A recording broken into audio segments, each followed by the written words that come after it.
Good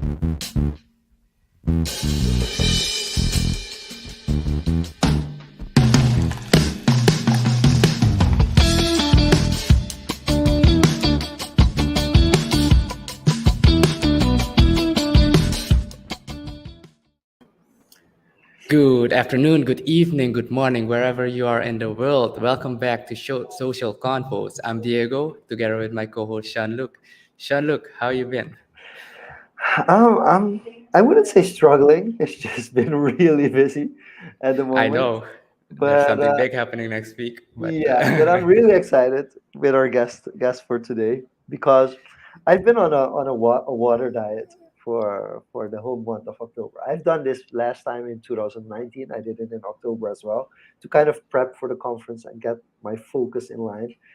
And I had to go to a birthday party past weekend. I had to go to a birthday party, and I went um, in the fitting room, and I looked at myself, and I was like, Ugh!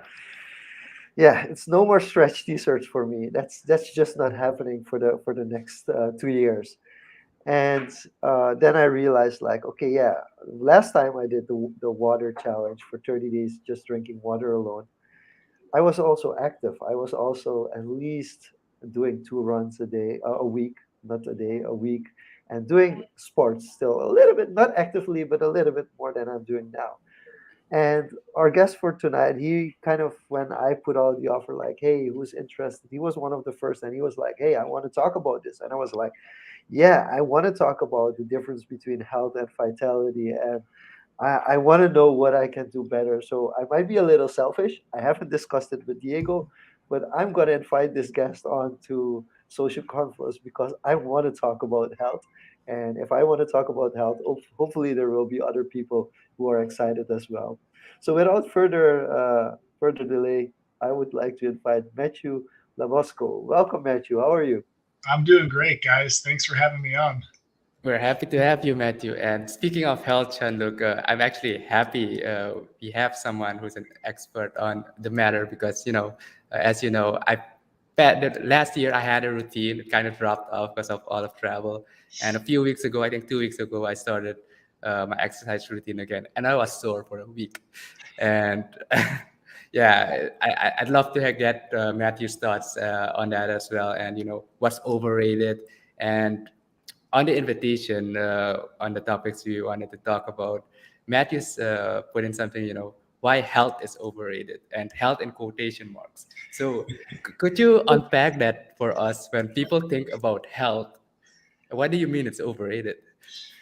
Well, so much to say here, but I will try to answer the question as succinctly as possible.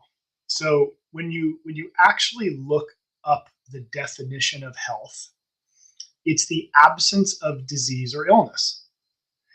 And so I personally, I grew up in the medical model. My dad was a doctor, my mom was a nurse practitioner. So I grew up in this medical health model. And what I realized through my experiences, which I'm sure we'll talk about a little bit here today, is that this health model, this paradigm of health, the mecca, the destination is I'm not sick. Yeah, it's very much like, okay, if you're not sick, then I'm healthy, right? Yeah, I'm like, please tell me there's more than that. Like it can't be that's the goal, is to just not be sick. And so what I realized through my journey, I mean, I had orthopedic surgery, 4 or 5 orthopedic surgeries before the age of 22, and I realized that the health paradigm was really designed to keep people from being sick and avoid illness, but it could never ever give us the experience of vitality, of living life to the fullest, of vigorous health and energy and wellness and meaning and purpose. And that's what's so interesting when you look at the definition of vitality versus the definition of health. They're very different things. So when I say health is overrated, I definitely don't want to demean people that are struggling with sickness, because I'm sure they're like, yes, screw you, buddy. Like, I would give anything not to be sick. So I'm not, I'm tongue in cheek with health is overrated. But what I found was there's another option. There's much more than just striving to be healthy. And I personally struggled to be healthy my whole life. And I was never presented with another option until I realized, you know what? I'm going to stop struggling to be healthy, and I'm going to really shoot for vitality. And I'm sure we'll get into what exactly that means and how I got there through this conversation, which I'm excited to have. Yeah, well, why don't we just jump in? Because I think one of the major difference there is a difference between health and vitality. So let's start off with, you already kind of mentioned like what the definition of health is, like if you just look it up. But what are the major differences? Like if you change your approach and say like I want to be vital instead of healthy, where do the major difference start?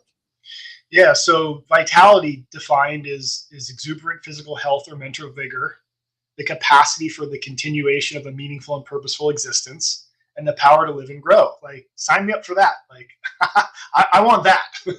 And so, how do we access that? Like, how do we live a life of vitality versus a life of health? Well, the way I did it was I started to ask why to every single, I would say, accepted belief structure around what's healthy. For example, I struggled with a lot of orthopedic injuries, and that's where my journey started. And so, physical therapy, orthopedist, fitness. I mean, I was in that world in such an intense way. 5 orthopedic surgeries. My orthopedic surgeon was my best friend at a point in time. I think he had a boat that said Matt on it. Good guy, you know what I mean? Like, but man, I was always injured.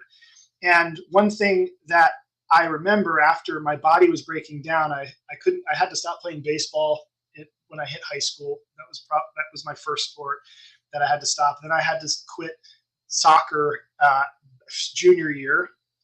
And soccer and basketball, I was both getting recruited to play in college. So I was playing at a relatively high level. I wasn't going to be a professional in either one, but I was decent enough to leverage it for college, right? And then basketball, my career ended a month before my senior year, 40 points away from scoring 1,000 points in high school. And so you can imagine how frustrating that was for me, because I was always injured. So I went on this mission to get as strong as possible. So I dove into, okay, what do I need to do to get my body strong? So I followed the paradigm, the fitness paradigm, and I got big and I got strong. And I took every guru, strength coach, Olympic. I took every core seminar I could get my hands on, traveled all over the place to learn. And I had a game-changing moment at one of I would call it my peak fitness level. I was in New York City. I was probably in my early 20s, and I was with my buddy, and I was going for a PR, a personal record on the military press. And the military press, if you guys know, you kind of sit on that bench and press a bar over your head. And I was probably the strongest I'd ever been at that point. And I was about to lift a lot of weight, 315 pounds over my head, which is a lot. And I got on the bar, felt really good. My buddy helped me unrack this thing. I press it over my head. I nail it, rack it, and I'm like, oh my God, I finally arrived. Like, I'm finally strong. I've overcome all these injuries and all these things that people told me I'm broken and so on and so forth. I took 3 steps away from the bench, guys, and my whole right arm went like this. I couldn't move it. It was like my arm was hanging off of my upper arm. It was not good, not a good scene. And I had to hold my arm up with my other arm just to take off some of the pain. It was brutal.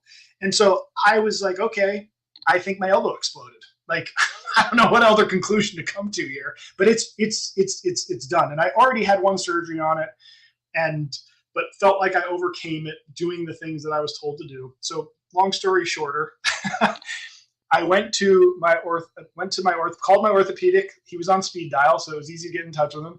And I'm like, hey man, I need to go in for surgery, like ASAP. Like, my elbow, like I can't even touch it. It hurts so bad. So I go in to see him, get the orthopedic evaluation, x-rays, did all the things. And he came into the room and said these words to me, and it changed my life. This is what set me on the trajectory to vitality. He said, Matt, x-rays look good. I don't see anything wrong with your elbow. Wow. Wait, I thought maybe he was talking to somebody else in the room. Wait, are you talking to me? Because you're not talking about this elbow. Like, what are you talking about? Like, how could you possibly say that? And so what I realized in that moment, after being so immersed in the medical model, fitness model, et cetera, I was like, man, these guys don't have all the answers. And I really don't think they have the ability to get me where I want to go. And so I got obsessive about trying to find answers. My wife and I, God bless her, we've been married for 20 years. We've been together for 22. We've moved 18 times since we've been married. And I've just been on this mission. She's been there with me trying to get answers to questions. And so just to give you an example here of what I discovered about the fitness, physical therapy, all this model, one of the foundational flaws is everything is based on cadaveric anatomy. And so what do I mean by that? What I Can you mean repeat is that? Cadaver? cadaver. So a cadaver is basically a corpse. Oh, yeah. Okay. Okay, right? And so if you go to, fitness, physical therapy school, chiropractic, like all those schools, they're all rooted in cadaveric anatomy, meaning we studied a cadaver and we looked at the biceps and we said, okay, it originates here, inserts there. The hamstring, same thing. It originates in my pelvis, inserts on my tibia. And then we looked, it's like, oh, when we shorten this muscle, it flexes the elbow. Oh, when I shorten the hamstring, it flexes the knee. And so we wrote it down and then we built all these programs based on that. But the problem is that only happens on a dead person. Like my hamstring is not flexing my knee when I'm throwing a baseball. My bicep is not flexing my elbow when I bend. Like that's not what it does. I use an analogy in my book that saying that the hamstring's job is to flex the knee is like saying a mom's job is to change diapers. Like say that to a mom and see what happens. You'll get smacked across your head, right? It's an insult. It's an insult to say the hamstring flexes the knee. It is infinitely more complex and way more complicated than it flexes the knee. So if someone has a hamstring strain, for example, you could Google exercise for hamstring strain and you'll see the same 3 stretches and the same exercises that are all isolate muscles and try to enhance their cadaveric function, meaning they try to get the hamstring to be stronger at flexing the knee, the quad to extend the knee, and we're so off base here that this is what I first discovered. And until I understood what's called chain reaction biomechanics from people way smarter than me, by the way, I didn't figure this out, and really understand, well, what is the hamstring doing here, right? Or the canned idea that if you have low back pain, oh, it's because your core is weak and your hamstrings are tight. That's the problem. And so we do bridges and we do these clam exercises and we stretch our hamstrings, and that's supposed to help our back pain. It's so oversimplified and so off base. I can't even, I understand why 90% of the population has back pain, right? So, when someone has back pain, as an example, sorry, let me just finish, Diego, and then I'll shut up. When someone has back pain, the question should be, when do you have back pain? Because somebody that has back pain, when they turn in a chair and rotate to the right, versus someone that has back pain when they bend over and pick something up, their rehabilitation program should look nothing alike. interesting. So I want to freeze frame a second on the cadaver anatomy because, it's a very interesting term. And now that you mention it, I'm looking back. Yeah, the research has been done on basically dead people. So I'm curious to know when you figured that out, and obviously you've done deeper research, more scientific research. What would you say in layman's terms, or 1 or 2 core differences between a dead person's physiological anatomy versus someone who's alive? Like, what is it? Is it like the blood flow? Is it a certain nerve or energy?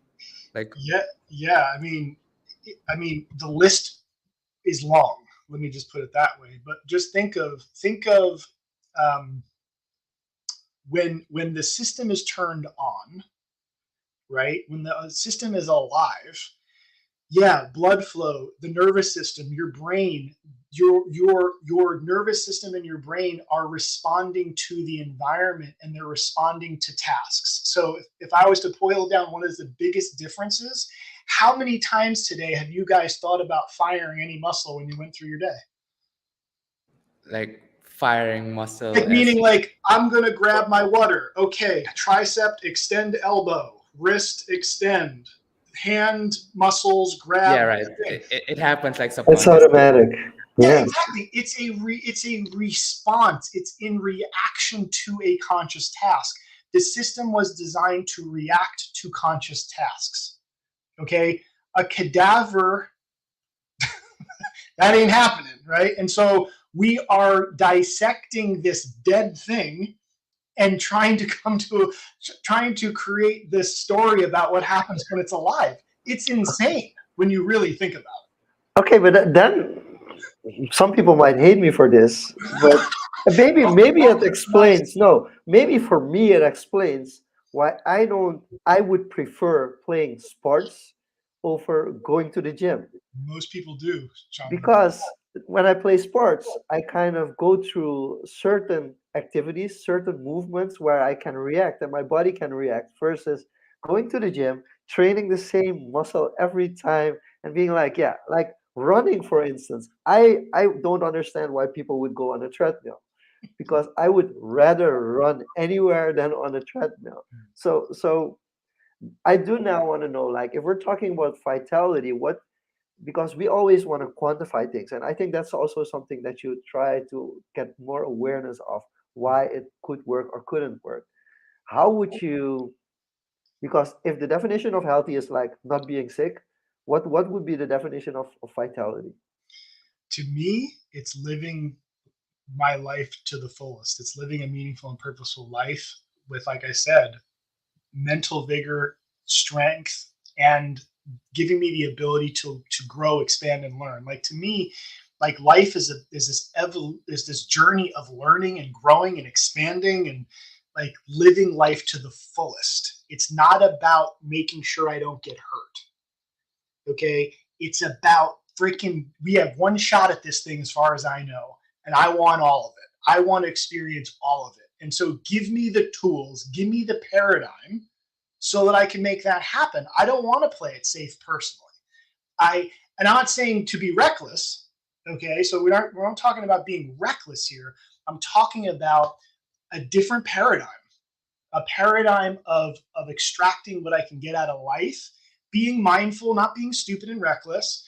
But to me, that's different than, okay, what do I do to not get sick? I feel like we're missing the mark here. And again, I'm not saying throw all of that away. I just think we also need to take into consideration these other things. And here's the other, I'll just call it unintended consequences of the health model. The other thing that's going on there is it does create dependency on the model. And it doesn't necessarily empower people. Most, if you take a deep dive into the spaces of health and wellness, systemic health, and mental emotional stuff, the system creates dependency. And what I mean by that is it's not about why do you have a headache, it's take this pill. It's not about, why don't we dive into why you're not sleeping? It's like, hey, just take this pill for the rest of your life, right? I I mean, thought you were saying it creates the financial dependency as well, because one of the well, viewers that commented too. your injury financed your orthopedics both. So Well, that too, Jean-Luc. I don't think that it, like, right? Like they'll yeah. say, you've heard in some circles, there's no money in finding a cure for something. The real money is finding a medication that someone with the sickness would have to take for the rest of their life. So if you just talk from straight business, Yeah, it would be foolish to give you something that cures you. It's much better to give you something you need for the rest of your life. Let's with just attention. call it a spade. It's a fact, right? So does that mean everybody's evil? No, but it is the system, and we need to understand that. I want to pause on that for a second. You also have a background in psychology, so I want to draw the parallel to between physical figure and mental figure, 100%. and like what parallels do you see that the mental side has on you physically, like some people are, depressed, stressed, and that's more a mental state, and it affects them physically. And whereas we go back to the cadaver anatomy, that's like just physical Yeah, stuff, right? So 100%. could you tell us more about that interaction between the mental Sure. and the physical? Yeah, so I call it the trilogy of vitality. So in my book, I write about these three components: the physical, the systemic, which systemic to me is like, the food you eat, the water you drink, the air you breathe. It's all the things that impact us systemically. And then to your point, Diego, there's the mental and emotional psychology mindset.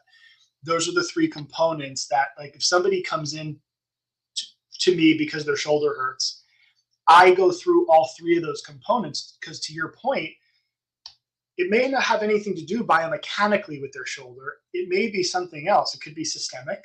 It could be an extremely stressful event. I'll tell you a story where a woman came in, to just drive your point home, Diego. She came in and she came in with shoulder pain for me to help her with her shoulder pain. And I did my evaluation. I always look at all three of those components. I don't just assume everybody's shoulder pain is biomechanical. And so I went through my evaluation, and what I found was there was no position or motion that I could put her in that consistently caused pain. So that's a yellow flag for me. It's like, it's not mechanical, right? It's non-specific. And so I dug a little deeper, right? She ate pretty well, right? I didn't see any major systemic thing. It's not like she was eating McDonald's 7 times a day or whatever. So I started to ask more questions, and I noticed that on her intake form, she had like other areas of her body that were achy and sore. So I started to ask her about her back and her neck and the other things. She's like, yeah, same story, non-specific. But the only thing I noticed was, this is a true story, okay? The only thing I noticed was all of her symptoms arose around the same time. And so I said to her, hey, did anything happen a year and a half ago, like a year ago, like when this onset, like, did something go down? And I'm not joking, you guys. She goes, no, not really. Well, we did find my mom dead in the swimming pool. I said, excuse me, wait, what did you say? Like, I thought I misheard her. Nope, that was what happened. And I said, well, have you talked to anybody about this? She goes, why? Do you think that might have something to do with it? I said, yes, I do. Because that is, and I said, did you talk to anyone about it? And she goes, no, it wasn't necessary. I accepted it and moved on. I was like, yeah. What she did do, my perception, is she internalized all that emotion and all of that experience. And to your point, Diego, it doesn't go anywhere. It manifests, and it influences our physiology and our physical, the whole, across the board. So to answer the question, the mental and psychology state I have found is the one that can trump the other two. Meaning you can have somebody that's physically fit, eats really well, but does not know how to manage what's happening mentally and emotionally. And we can talk about that too, because there's lots of things out there that I have not found to be helpful for people. And they're a wreck. And then I find people, I wrote a couple of case studies in my book about this. One particular gentleman that comes to my mind, he was a physical train wreck. Okay. I mean, this guy was in the war. He was 80 years old. I'll never forget him. His name is Jimmy D. God bless you, Jimmy D. He's not with us anymore, but I learned so much from this man because he was physically, like, his feet were I could barely even say his feet were feet. You know what I mean? They were so beat up. Systemically, he was kind of in the system. So I'm not joking. He had an entire sheet of paper of all the medications they had him on. So I'm like, oh my God, this guy's like a chemistry experiment. But he was the most grateful, joyful, I think, loving human being. One of the most I've ever met. The guy was more functional than some of my 35-year-olds. He was more capable. And I attribute that to the power of his mindset. And just, and there was a reason why he got there. I don't think we need to go into it here, but without question, Diego, I think you nailed it. That, in my experience working with people for the last 2 decades, without exception, has the greatest influence, even Okay, though all three are factors.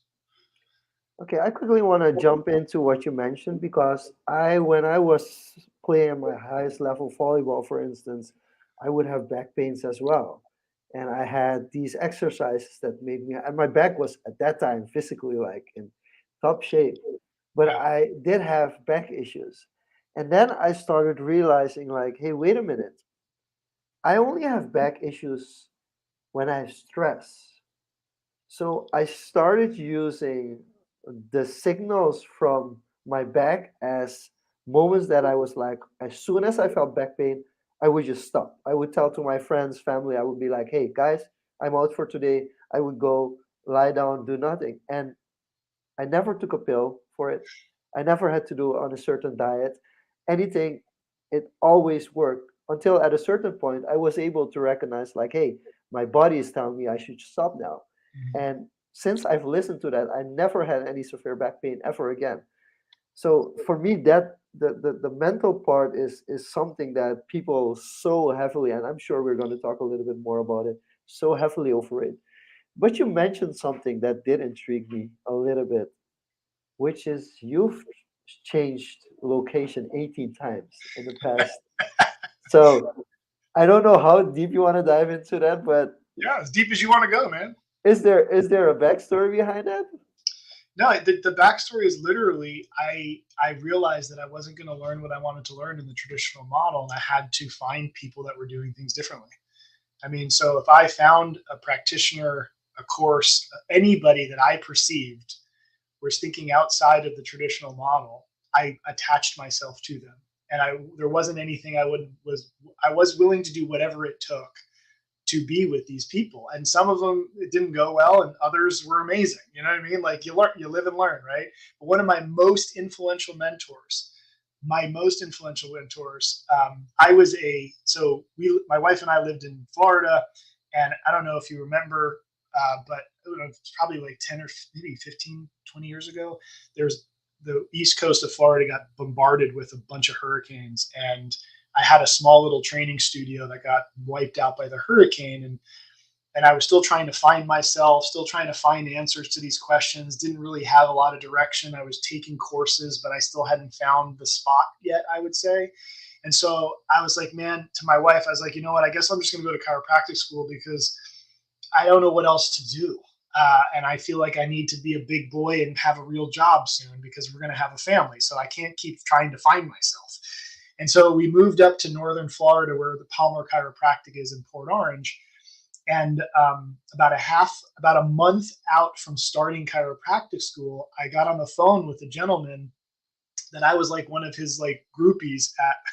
He was a teacher at the National Academy of Sports Medicine, and I would take all of his courses, and I just loved the way he taught. I loved the way he thought, and he also kind of would always talk about, man, we need a new profession. And I was almost like, yes, we do. We need a new profession. And so I actually caught up with him a month before chiropractic school, and he's like, hey, what's going on? I'm like, yeah, man, I'm going to chiropractic school. I don't know what else to do. And he goes, you don't want to be a chiropractor. I go, I know I don't, man. I don't know what else to do. Tell me where to go. I'll go anywhere to find out what I want to know, what I want to learn. I don't know where to go. Tell me.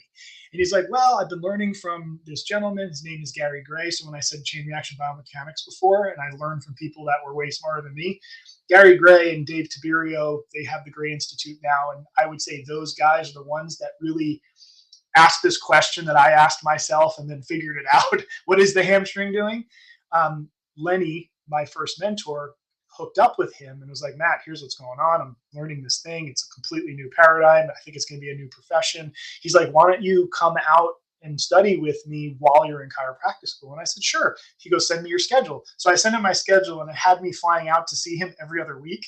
And he's like, are you married to Florida? Like, do you have to? Like, why don't you just come out here? We'll learn together and start something out here. I think I showed up on his doorstep the next day. God bless my wife, man. Like, you know, so that's what had us moving. Was I call myself a mentor junkie. When I find somebody who's able to produce and create the results that I want to create for people, I find out what their favorite coffee is, and I try to make them want me around them as much as possible and just learn from them as much as I can. And so that's what I did. I had a lot of swing and misses, man, trust me, but it was all worth it. Were all these within the states themselves? Did you have Yes, any experience abroad? I not as far as these pieces. No, I have studied abroad, but not in this context. Yes. Okay, so how many states have you? No, no, we are geographical junkies, so we want to know like, well, how many states and which states were the most surprising? We're not gonna go for the best, but which states were like the biggest culture shock? Because even in the US, you have culture shocks sometimes when you move Yeah. from state to state. So which one is like you're looking back and like, wow, I didn't realize how much of a change of scenery that would have been for me. Yeah. So I mean, my wife and I both grew up in New Jersey. Okay, we lived in Manhattan, so those were the first two states, and we lived in a bunch of different places in New Jersey and New York. And then we lived in Florida in a bunch of different places, and then we lived in California in a bunch of different places. So those are the three main states. Um, I would say the biggest, I mean, growing up in the Northeast, Jersey, New York, there's a certain, and you might get a vibe from me. I might have that little bit of, intensity about me that comes from the Northeast of the United States. There's a little bit of an energy and a vibe there.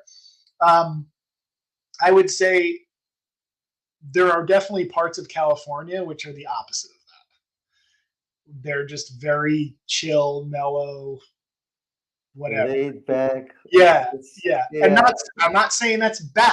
No, Okay. but it's a There's a big difference from the New York style of up-tempo move, kind of, exactly. yeah, Yeah, yeah. I know what you mean. Yeah. I've seen that firsthand. All right, no, that's a interesting tidbit. But to come back to the vitality part, and mainly as we shift the conversation from the physical to the more mental, um, one of the things I've seen I briefly scrubbed through some of the videos you had on YouTube, and one thing that stuck out was one of the principles about ownership, right? Taking ownership. And can you elaborate on what it means to take ownership and how that framework mentally can help someone, achieve that vitality, that physical spunk Yeah. uh, that you're talking about? Yeah. I mean, I think this concept of ownership probably started in the late 1950s, to my knowledge. A gentleman, a psychologist named Rotter, I believe John B. Rotter, if I'm not mistaken, but he came up with this concept called locus of control. If you've heard of this concept. And so locus of control is basically a something he observed about people, a way of looking at the world, a way of approaching the world. And one was an internal locus of control, which was, I'm in control of my destiny, essentially. Like I have the power to make the choices. I can learn, I can grow. Very similar to Carol Dweck's growth mindset idea, right? I would say those all go the same. An external locus of control is, I'm a victim, right? Or these things are happening to me. There's nothing I can do about it. Now, let me just say that we're all going to kind of go back and forth to those places. Nobody is in one place or the other. Like in some spaces in our life, we have that internal locus control. In some spaces, we're like, they have the external. And so internal locus control, growth mindset, and ownership, to me, they're all kind of play together. And it gives you empowerment. It makes you have control over the things you have control over. And so maybe some of you guys have heard of Jocko Willink. He wrote the book Extreme Ownership. I mean, I love that idea. Obviously, he created that in one of the most intense environments you could probably voluntarily put yourself into. Yeah, Um, Navy SEAL. Right? yeah, exactly. He's a Navy SEAL and saw some things. So how did he manage complete chaos? And 99% of the things that were going on were completely out of his control. How did he navigate that? Extreme ownership. So owning what I have control over. So what's that? It's how I perceive things and the actions I take, right? How I respond to something. So if I'm driving my life, then I get to steer this thing. If I don't own that, I'm having an influence on all aspects of my life, and I put the power into somebody or somebody else as the reason I'm having an experience I'm having, then I'm just hoping everything works out, right?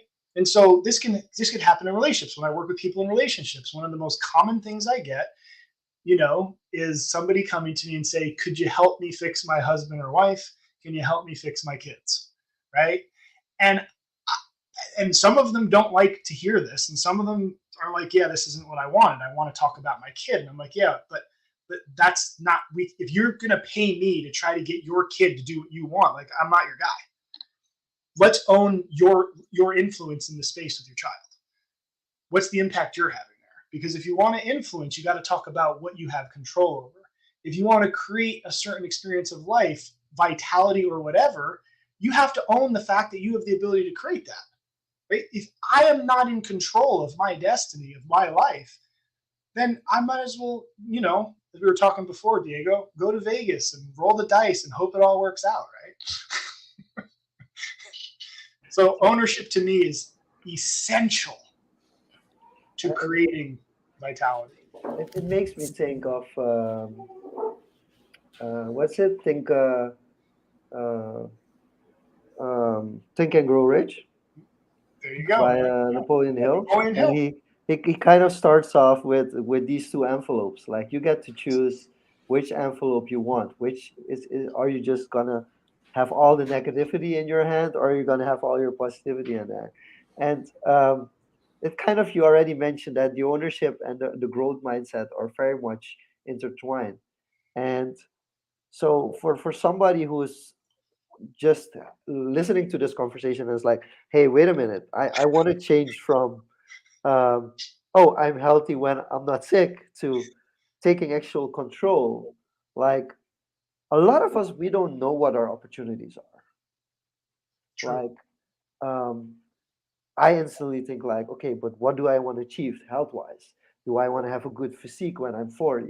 Do I want to be able to play basketball with my son when he's a teenager? So you go towards those kind of things, but the question always becomes, where do you start? So what would you advise people that they've just had the aha moment, but they are just completely lost where they have to start? Yeah. It really starts with not settling and giving yourself permission to create whatever is most important and meaningful to you. And asking people, like, when I ask people, well, what do you want? What do you want to create? The most common answer I get is, I don't know. Okay. Or they immediately tell me the 50 things they don't want. Right. And so I'll literally get on the phone with somebody and be like, or I'll be talking to somebody and say, hey, so how can I help you? What would you like to create? And I have a rule, a half hour. That's all I'll allow you to bitch, moan, and complain about everything in your life and what you want to eliminate. Right. Pardon my French. I'm sorry. But like, but out of 30 minutes, after they tell me about all the things that they don't want in their life, I say, all right, I got you. Thank you. But do you remember my question? And the answer is usually no. I said, I hear you, but what do you want to create? What is it? Where do you want to go? What's the ultimate outcome? Right. But because of the health model, to your point, Jean-Luc, it's like, well, I just don't want to get diabetes. I don't want to die of cancer. I don't want this. I don't want that. I don't want to have back pain. I don't want to be like my mom who's like, okay, I got it. So let's assume none of that's happening. What would vitality look like? What do you want to do? To your point, I want to be able to play soccer with my kids. I want to be able to, continue doing the things I love doing for the rest of my life. Great. Let's talk about what those things are. What are those things? Okay. And let's start moving in that direction.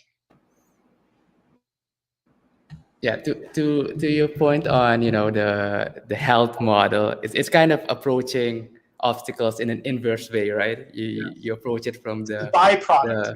the Exactly. the result, the negative. Yes. You need to fix this, and To your point on Jocko's example of extreme ownership, uh, I remember watching one of his clips, and I think it's a reference to the book Extreme Ownership. But basically, when something happens to you, he had a very practical internal monologue. You didn't get the job, and the default response was good, right? Yes. Good, comma, but now I have time to learn Correct. more about something. So Yes. like I thought that was a very powerful model. Have you come across any like internal monologues, like simple tweaks for people that can Yes. internalize from yourself, like put into action tomorrow or like the Right. next minute? When things happen that we don't expect, right? Or right when shit happens, right?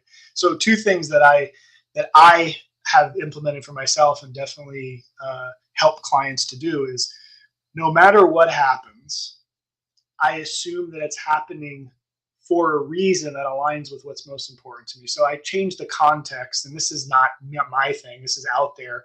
Of it's not happening to me; it's happening on my behalf. It's happening for me. Um, and asking what's the opportunity that's here to move me towards what's most important. So that's a question that I've asked myself plenty of when something happens. This just happened to us recently with COVID. And this is how I positioned all the businesses I was working with when COVID happened. I said, I hear this is happening. What's the opportunity though? Because there's an opportunity here. There's an opportunity to pivot your business and grow right now. So the companies that stopped and said, okay, what's the opportunity here? Yeah, it's not what we planned. It's not what we projected. It's exactly the opposite. And all the strategy we put together for the year, throw it out the window. So let's start over. Great. So what's the opportunity? The goal is the same. What's the opportunity here? We have a new playing ground. We have a new field, which means new opportunities. And so if we can stop and ask ourselves, what's the opportunity? We can position the mind to find the opportunities. I mean, this literally happened with my wife and I. We moved into a house we were renting. It was definitely fell into the category of our dream house. We rented this house. We talked to the landlords and we're like, when you guys are ready to sell this thing, we want it. It's exactly the house we want. And they're like, great, 2023, is when we're planning on selling. I said, great, that's when we're going to be in a position to buy. This is perfect. Well, then 2020 happened, right? And the whole world shut down. And they called us and they're like, sorry, we need to sell this thing. And we're just like, oh, and I had my pity party. I was like, oh, it never works out. And every time I think it's going to be good, it's not. And, and I went into my little temper tantrum and fit. And, and my lovely wife says, Matt, don't you tell people that there's always an opportunity and to try to find She it? hold up the mirror. Yeah, you got it. Exactly. That's what they're there for, right? And I'm like, yeah, I have said that, haven't I? And you say, why don't we focus on what we have control on? I go, yeah, okay, this is probably a good time. Thank you for the reminder. So we took all of the resources of the stress response, which we can talk about later if you want, and directed it into the position of, all right, well, what's the opportunity that's presented to us that might actually accelerate us towards our goal? And so we took on that mindset, we took on that framework, and we came up with some ideas. Make a long story short, we talked to the landlords. We got them to give us a little bit more time to get our finances together because we weren't exactly in the position in that moment to pull the trigger, right? And so we're like, can you give us some time? They gave us enough time. We pre-negotiated a purchase price at that time. We gave them some money to hold it, knowing that we could lose it. Well, I think many people know what happened to the market over that next year. Well, because we kind of took the time to take a step back and say, what's the opportunity? How can we leverage this opportunity? We bought this house at 50% of the value of the house a year and a half later. We literally bought the house at 50% less of the market value. Okay. So, wow. Yeah, wow is right. Now, could I have ever predicted that, guys? Okay, here's how we're going to buy the house, honey. We're going to start saving, wait for a global pandemic, and then we're going to repivot, and then we're going to be able to get in the market when the market crashes. Like, perfect plan, right? Like, that's how I have it mapped out. Yeah. Hell no. Right? But there's no way we could have pivoted if we didn't own what we had control over and reframe it, like you said, Diego, and say, okay, wait, What's the opportunity? Let's assume this is happening so we can move faster in the direction. Let's not assume that it's happening as an obstacle and, oh God, it never works out, which is where I went first, just to be clear, right? I needed my wife to be like, Matt, snap out of it, dude. I want to quickly jump in to something you mentioned where you were like, we can talk about it later, which we won't because we're already kind of close to the hour mark. So you mentioned stress response, if I heard it correctly. Yes, you're correct. So can you tell us a little bit because like it's basically how do you respond? What's the approach to stress response? Yeah, and this is probably one of the biggest. I took a deep dive into the personal development field for the last 10 years. So that was I actually was part of building this company, and didn't work out. I left it last year, but so I've done extensive research on these topics, and one of the things I'm finding that's very common in the personal development and psychological mindset spaces that is very it's not helpful, and I would go as far as to say that it's very destructive, is looking at stress as a bad thing that you're trying to avoid. Some of the newest research out there, which is absolutely fascinating, if people listening to this do nothing else but go and look up Aaliyah Crum and Kelly McDougall, you'll get a ton out of this.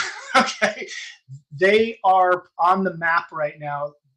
Aaliyah Crum and her crew, Stanford professors and neuroscientists, are basically coming up with what they're calling the stress mindset theory. And what they're finding is that because there's a paradox of stress, right? There's clearly a ton of research on how stress is bad for your health, can kill you, bad for performance, and bad for your well-being. I think we can all agree that we don't need to see the studies, right? We're like, yeah, no, I got that one, right? But then there's this other evidence that stress increases performance. It actually up-levels our ability to be healthy and resilient and increases our well-being. So which one is it? Is stress helping us or hurting us, right? And what they found was there was one variable that determined whether you went to the side of leveraging stress as an asset or it becoming a liability and killing you, like literally to the point of health, diminishing health. And it was how you oriented to it. If you looked at stress as something that was bad, mitigate, you have to avoid it, and you're stressed, you're like, oh, okay, I just have to breathe and it'll go away. And how do I not stress myself? Let me go meditate. Okay, let me go take a bath. I just got to de-stress. I got to de-stress. I got to de-stress. That's the very thing that actually they have found with studies of arterial walls. What has the arterial walls constrict in stress response, and the same people that are inside of this stress response, adrenaline, cortisol, and all these things, their arterial walls aren't constricting. And what they found was how someone looked at it. If you looked at it as something your body was doing to support you to address a situation that needs to be addressed, that it's actually there as a partner to help you, because that's all the stress response is. If you think about it, the system is mobilizing resources to address something that's important. And what they found was, do you know what the prerequisite to stress is? I will tell all you and all of your listeners the secret to never being stressed, because there's one thing that has to be in place in order to be stressed. Only one. Let me ask you this. Were you guys stressed out about the New York Yankees almost losing to the Cleveland Indians in the World Series? Did you guys lose sleep over that? No, we're not US based, so no. Okay. Well, my point is, why weren't you stressed about it? Because we didn't care. Don't care. Exactly. You have to eliminate the caring to eliminate stress. Okay? Caring is an important thing. Right? And so if the game is to eliminate stress, then what we're actually teaching people to do is to stop caring. And that can be dressed up as acceptance. Oh, I just accept everything. As a way to turn off the stress response, which you can't turn off because it's a communication. It's a communication that something's wrong. And right? that can And it also needs to be signal addressed. something negativity, like, oh, yeah, this person doesn't care. It's a negative outlook. Well, that exactly, right? And you'll see some people, and I don't blame these people that have been like, I just don't care anymore. I just don't care. Forget it. I don't care. Why do people do that? Because it's the last option to just deconnect it. You're basically creating a dissociation. You're disconnecting from your emotional communication system that's telling you, hey, be careful. And to extremes, when you really disconnect from your emotional communication system, it's not pretty, man. I mean, the extremes is a sociopath, Yeah. So right?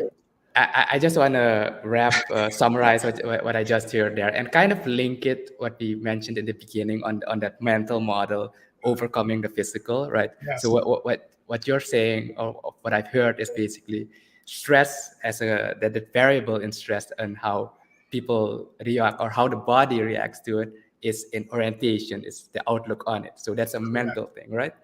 And 100%. I also read, I think it's one of the Tim Ferriss's book, The Concept of Stress. He also breaks it down into two types of stress, like stress on the negative side being distress, and And the you other one stress. being eustress. Yeah. Mhm. So that's purely an outlook to fuel your performance. Correct. Um, Exactly. and yeah, so yeah, this just goes back to the point made in the beginning that the mental model is very, all three are important, but the mental model can decide the direction on how you It, react to things. it drives everything. Right. Okay. Okay. Now we get into like the last part that we have to discuss before we can close this off, which is planning and time. Because all this, it's always like, yeah, I want to do this. Mentally, I'm there. I don't have the time. How can I? No, I can't figure it out. We also are going to shortly talk about your book. For me, my book process has been all of a sudden like I can go from like consecutive days of writing, like completely having to drop it off because there are other priorities. Um, you also mentioned the importance of understanding time better and making it matter more. So can you briefly also explain like how that plays an important role in vitality as well? Yeah. So making time matter more, I feel like, is a principle that I orient to and teach in my classes and my clients. And it's really about honing in on what's most important for a short period of time. So I kind of think of it as in 12-week chunks. Because for me to commit to something in 3 years, 5 years, I don't know what I don't know, right? And what I think I want now, it may not be that in a year or two, especially younger generations that I work with, people that come out of college and they have this idea that I'm supposed to know what I want to do. It's like, no, just what would make sense for you to commit to for the next 3 months, maybe 9 months. Hey, try this job for a year. Make a commitment that you can confidently, you know, take on, right? And so this idea of living kind of shorter chunks of time, it allows us to put high focus on what's most important right now. Okay. And so to answer your question about the book, and I was actually joking around with Diego a little bit. He's like, man, you've been writing your blog and then you wrote your book from your blog. I'm like, actually, no, I just started writing my blog after I wrote my book. And so when did I decide to write this book? It was actually April of this year. And it became the most important thing to get done in the next 90 days. It was the most important thing. And so I was clear that if I say yes to writing this book, I in that moment I'm saying no to all these other things. Right? And so another rule of thumb is every time I say yes to something, I acknowledge what I'm saying no to. And there are some things that are more important than others. Right. And so there's this thing that everything's equally as important. No, it's not all the time. Like, depending on where you are in your life, some things are going to be more important than others, and that's okay. And go for it. And so in that moment, what was most important to me was getting this book done. So I was like, okay, here are the things that are not as important. And so I'm not going to do those. So I just owned it. Like that to me is part of ownership, right? Now, was writing my book more important than getting my 7 to 9 hours of sleep, working out in the morning, and taking care of myself? No, it wasn't more important than that, because that is a non-negotiable for me. Okay. But based on the resources I had at the time, that's a big part of time management, is owning your resources. Well, how much time do you have? Do you even know how much time you have? It's similar with money. People are like, well, this is how people usually, make decisions on what to buy.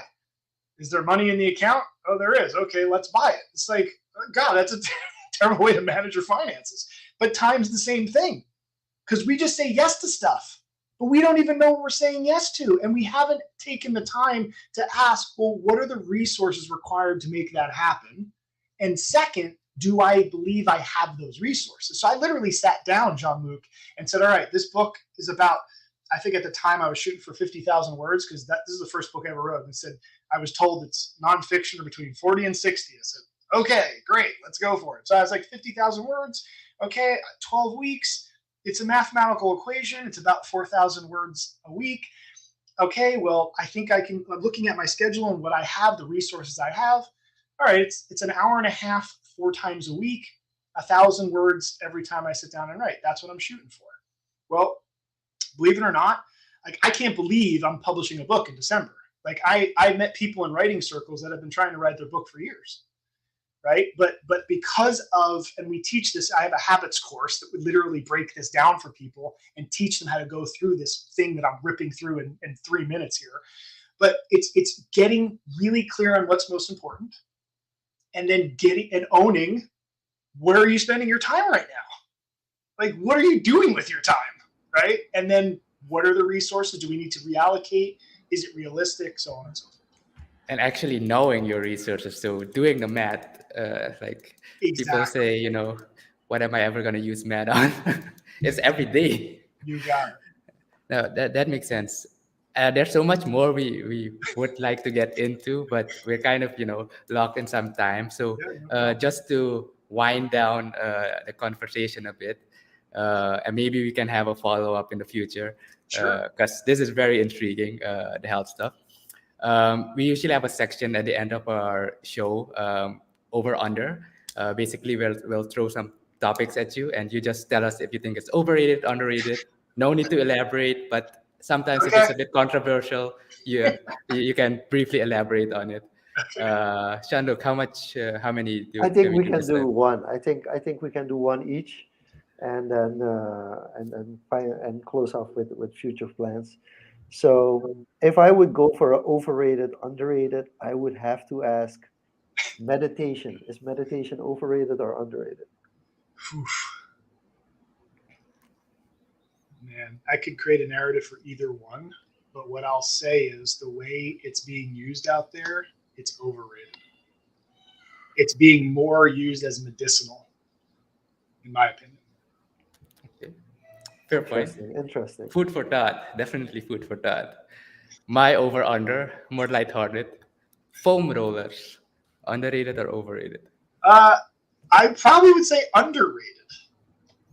I think it's a big part of what when you don't have somebody who's a skilled body worker, I think everybody should have a foam roller. Soft tissues are one of our greatest assets physically, because they have a shelf life and they adapt and they change. And so foam rolling is a way to help manage that space if you don't have someone working on your tissues on a regular basis, especially someone who's skilled. So I would put it in the underrated, just simply because I don't think people appreciate how valuable their soft tissues are and how much we need to care for them, because they're our greatest asset. I gotta Is it? agree with you there. I got a foam roller 2 years ago. It was one of the best, like $10 I spent. Yeah. Interesting. So, Matt, you mentioned a couple of things. Of course, we briefly mentioned the book, which is coming out in December. You also mentioned the course that you have. So, if people want to reach out to you, if they're like, hey, this is interesting, where can I learn more? What's the best way to reach out to you? When does the book go Yeah. online? Where can people get it? Is Yeah. it in time to give it as a Christmas present? Yes or no? Those are Yeah. all the things we want to know. Yeah, so I'll speak to where you can find me and what I'm up to, and then I also have a special offer for your listeners that I want to share with you guys. One, my website matthewlabosco.com is probably the best way to see what I'm doing out there. It's where all my courses are. I work with people one on one, virtually and in person, across all aspects of the vitality trilogy of vitality, as I spoke about, whether it's physical injury, systemic health, or mental emotional mindset. Managing that space. MatthewLabosco.com is great. I do have a YouTube channel. I am on Facebook, Instagram, but I'm going to say I'm not wickedly active there. My blog is probably the thing I'm most consistent with right now, which is all at MatthewLabosco.com. And as far as the book is concerned, it's coming out in December. But what I wanted to offer your listeners, guys, is the first 50 people that come to our website, I'll send you a free copy of the book. Wow. Yeah, so it's Health to Wow. I Vitality. mean, that's an offer they Yeah. can't refuse. Health to Vitality is the name of the book, and it's liberate yourself from the shackles of traditional healthcare and empower yourself to create a life of vitality and fulfillment. That's the book. So if people went to healthtovitality.com /book giveaway and just name, email, and then which podcast, put your podcast in, social convos, and I'll do the rest.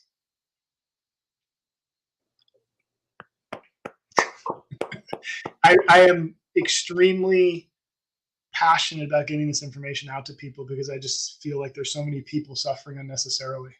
So it's my mission to get this just into the space, into the world, and empower people and give them the ability to create their life the way they see it and the way they want to create it.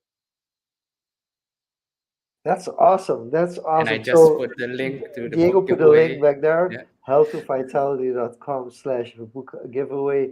And this is awesome. I don't know. There's so much more, like Diego mentioned, that we would love to talk about. It's been an amazing hour, and we really want to thank you for coming on to Social Confoes, giving us in a very informal way all the information basically we need to better understand. And of course, if you're interested, if you've listened to this episode, if you watched it live or listened to this episode on the streaming platform, and you're interested, make sure to check out Matthew's website as well. And Matthew, thank you so much. It's been a pleasure, guys. I really love what you guys are up to, and thanks for letting me be a part of it. No, likewise, this was quite enjoyable from the intro to, and as you said, time management. We try to keep it within the time frame, and we have to be consistent with that. Yeah, So, maybe this will be the first of a few, guys. Right? We'll just keep it, see what happens. doing a health series, health combos. Okay. Yes. But with that being said, Jean-Luc, we're on schedule. I finally caught up to the 2 month publishing backlog we had. So we're on schedule. So as I mentioned to Matthew before, so this one should be released by the end of the month on the website as well, confoes.com, confoes.com, and on the different streaming platforms. Jean-Luc, roll us out. Matthew, thank you. Thank you, Awesome. guys. Super appreciate This it. was Social Confoes. See you back next week, same place, same time. Bye bye.